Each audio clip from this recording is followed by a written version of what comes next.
Do you want to see how we went from this to this? Welcome back to Fossilwood. Last time you tuned in, we created the perfect home for the Titanosaur herd. But today we'll be tackling a new challenge, the Utahraptor. The plan is to build an education center for the guests to learn more about these magnificent animals. I will be taking you through the process of building the education center and the environment the Utahraptors will live in. My goals with this build are the raptors and guests must be able to walk through the building, and the building must be integrated seamlessly into the terrain. Now with that all said, let's begin.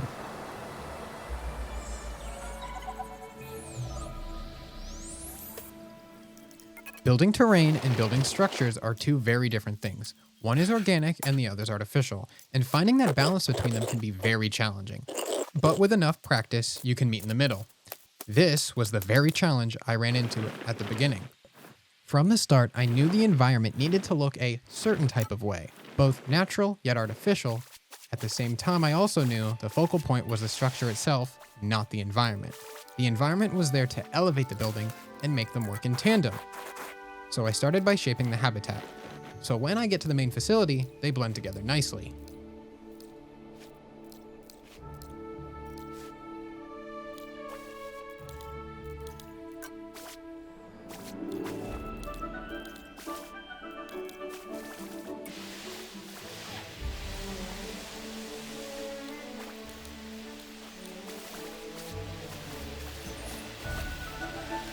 After I got the water in place, I wanted to start placing rocks just so I could have that area kind of set so I knew what it would look like, more or less.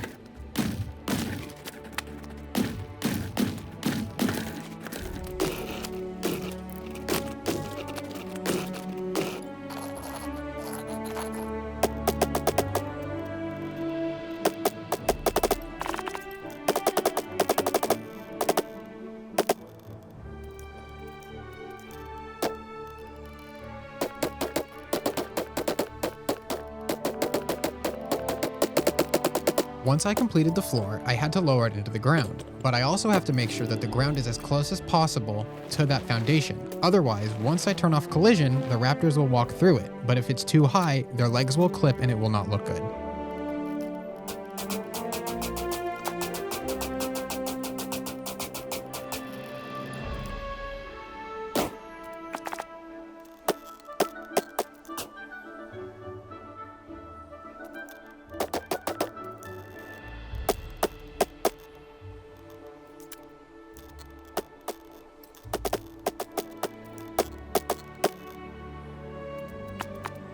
For the entrance that the raptors will walk through, I didn't want it to look anything super crazy. I wanted it to be fairly basic, whilst also looking interesting.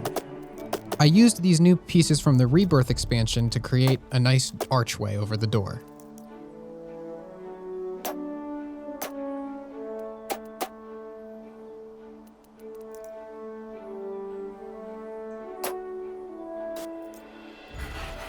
Never fear to repurpose parts of your blueprints. For example, I used the threshold of my high security gate set. This was done to cut some time down on the build process as well. It can become pretty daunting when you're not really sure what you're going to do in the moment, but doing something like this can get you right through it.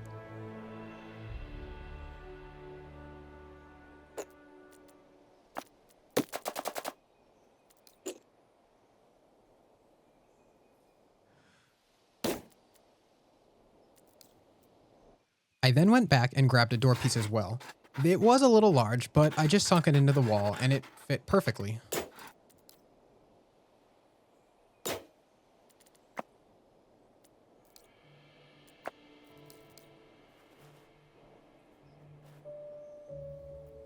Now it's time to build up the walls.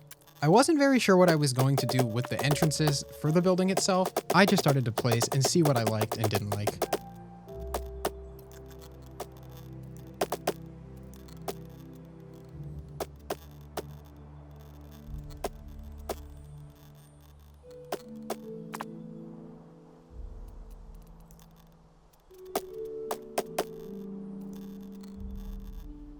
Something that I sometimes do is place restrooms or amenities against buildings like this with path running through them. It'll entice the guests to walk through and it'll make the building feel more alive. In this case, the guests just didn't want to use it. I don't really know. But every now and then you'd catch a couple guests walking to the bathroom.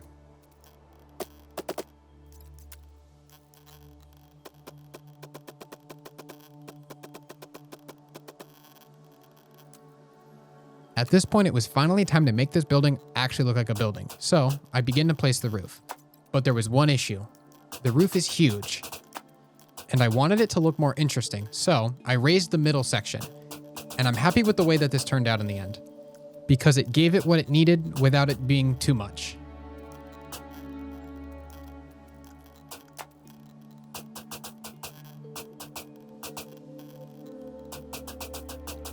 Once I had that done, I duplicated it, rotated it, and placed it.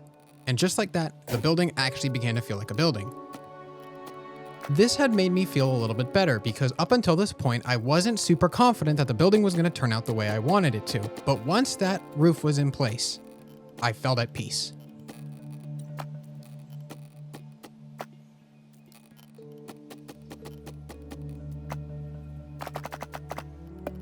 I'm throwing up some windows to let a little bit more light in because it's just a little too dark without it.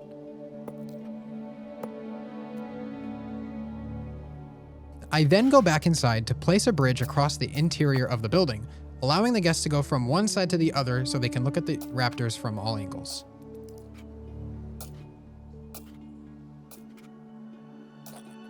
Heading back outside, I place some extra details onto the walls to make them look a little bit more sturdy and industrial rather than them just being flat concrete walls.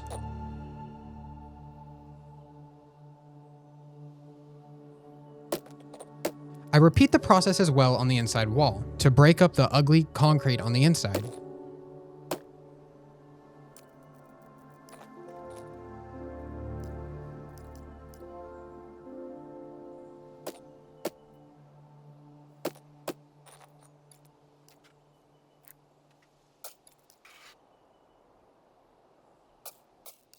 I return outside to add fencing between the upper and lower parts of the roof.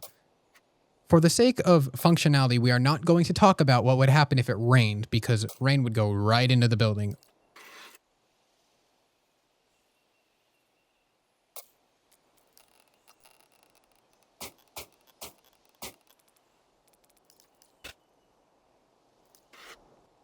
Next, I add a large concrete beam spanning between the two main entrance pillars of the building. I ended up rotating one of the pillars 45 degrees to make the wall feel a little less flat and give it a little bit more shape.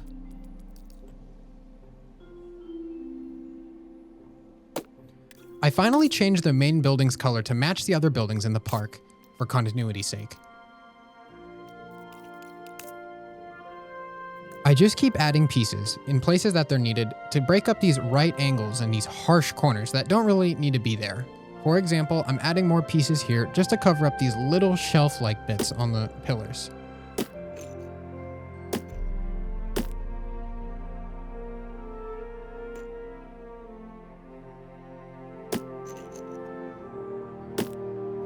This is a prime example of where a mistake becomes something perfect.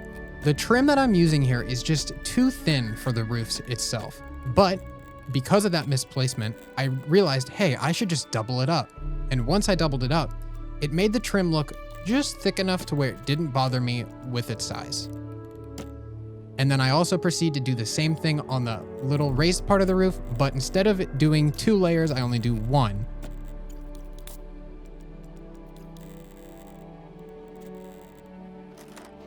Another thing I had to deal with was there's no horizontal version of this piece for the trim, so I'm gonna have to make my own. I end up taking some wood pieces and just placing them to replicate this kind of angles and shapes that the trim has.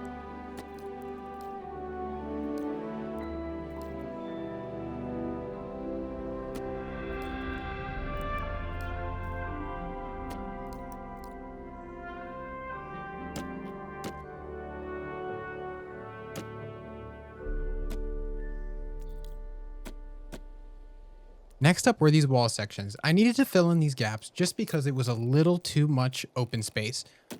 And I also had to repaint the wood color because I didn't do that earlier.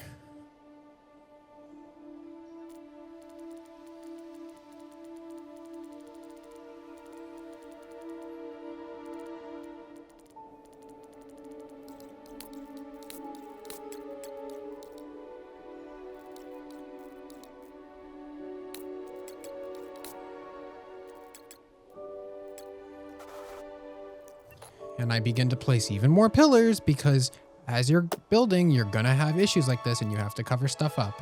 And this is one of those moments where I have to continue to place more pillars along the entire building.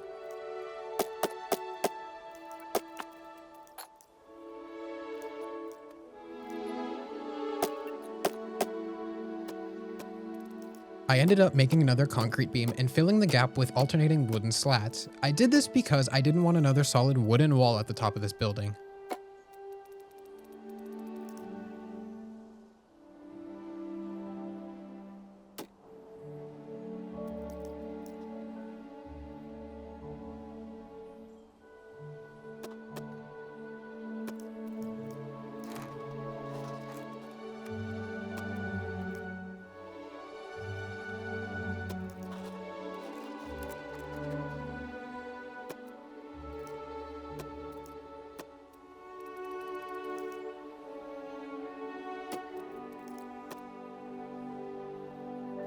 Next up were the trims that surround the building.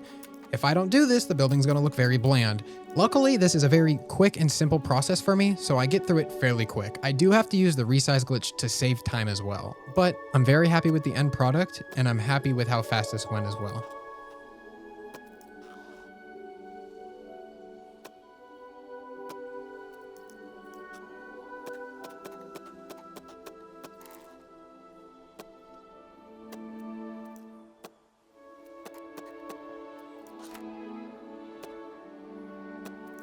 I wanted to see what the roof would look like when it would be orange. I did not like it.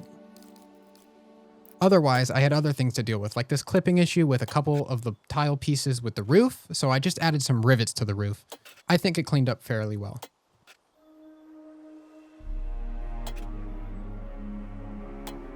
Then I went around and cleaned up all the past mistakes I made, like forgetting to put the trims on the doors and the windows and other parts of the building like the front that needed it.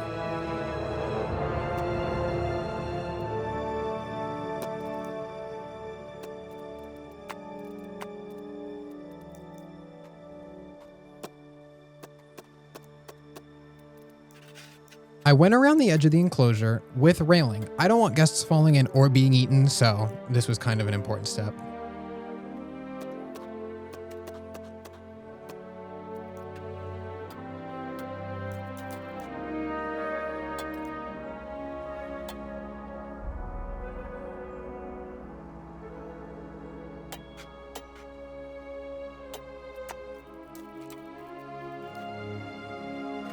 I did spend a little bit of time making some enrichment for the raptors so they have something to do inside their enclosure.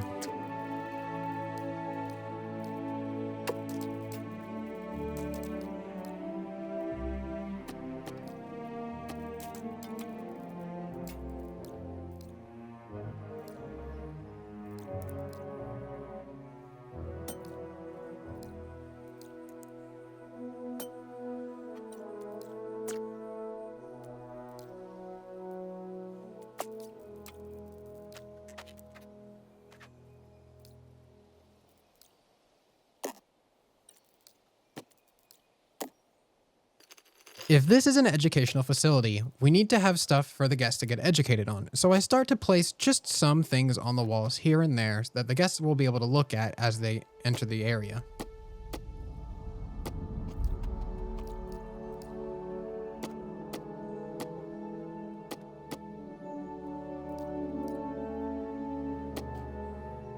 One of the things I wanted to do with this enclosure was change the foliage.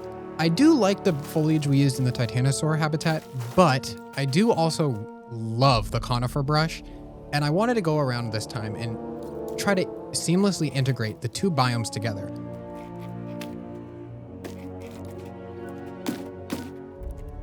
Now I'm going around the habitat, adding what's needed to make the habitat really come to life, being all the downed trees, foliage, and rocks.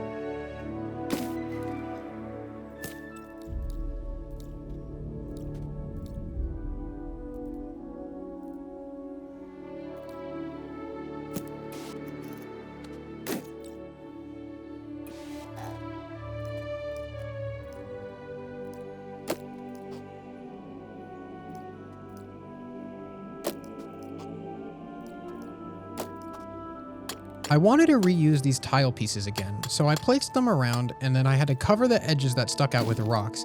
This ended up looking a lot better than I thought it would after I recolored it.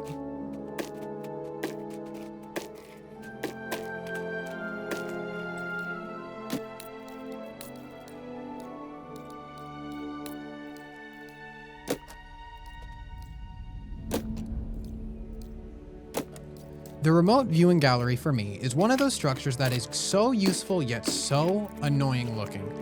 It has these angles on it that are so sharp and aggressive in any area that you place it. It drives me insane. So I did cover it in rocks to mask it a little bit more into the cliffside and to make it blend in a little bit better, because I want this enclosure to feel natural, minus all the large structures attached to it. And I think I did a pretty good job by covering it in these rocks, and once I add the foliage on top, it looked even better.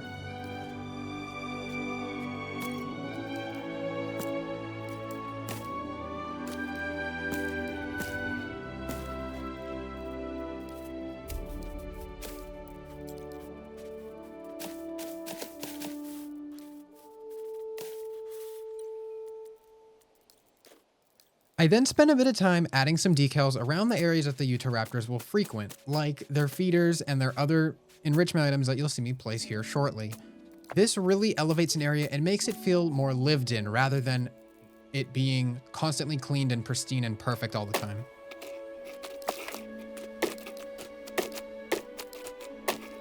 I add more enrichment items. I add a nest for the Utahraptors to lay in. Not that they'll actually lay in it, but it's just there for imagination.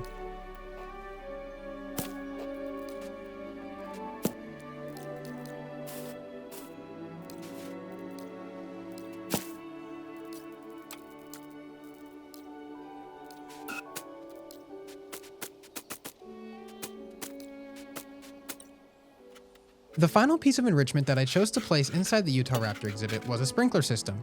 I chose to do this because things don't really move that much in this game other than the animals and a couple other very specific things.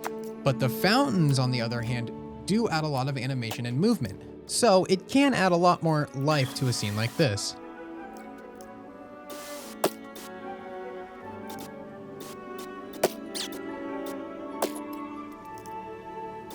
In this game, I feel like we take decals a little bit too for granted and we don't really use them enough or as much as we should.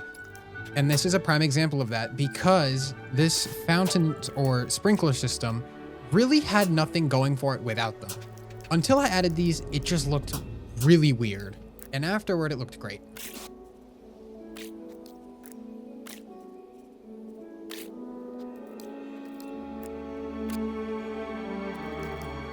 When it comes to designing guest areas, I feel it's just as important as it is the dinosaurs enclosure.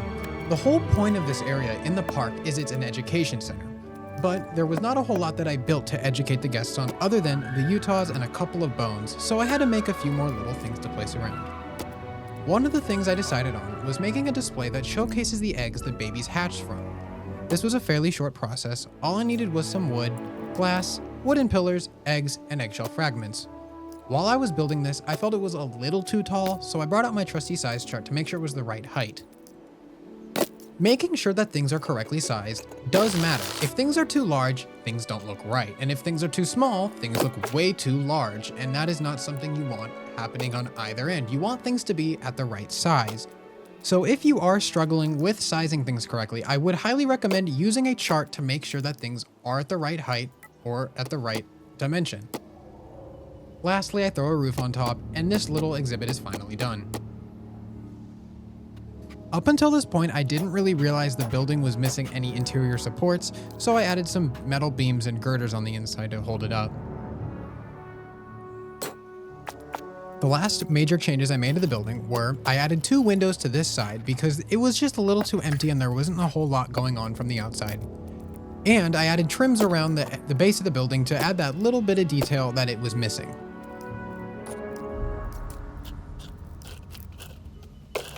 Something that I'm not very good at in this game is filling large spaces between dedicated areas.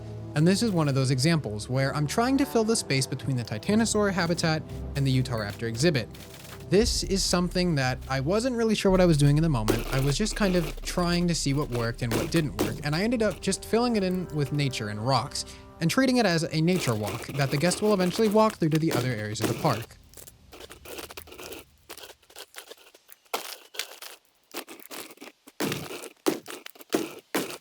Next, I added some trees, but I kept it a little sparse so it didn't pull away from any of the other areas.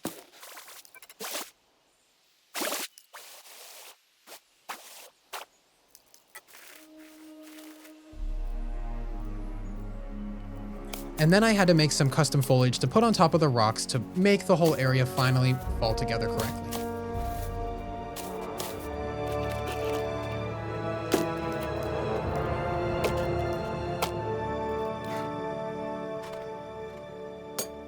I have already used this covered eating area multiple times already, so I wanted to switch things up a little bit. I decided to change the roof to the main building's roof color as well, just to match things a little bit better and make it more cohesive. And then, planters being one of my best friends in this game, I went and placed them all over the place in this area just to fill in all the gaps that I had missed or just need to put things at in general. And then I go around placing the tiles again around the base of this planter because I don't want the grass exposed underneath, but I don't want it not looking professionally done.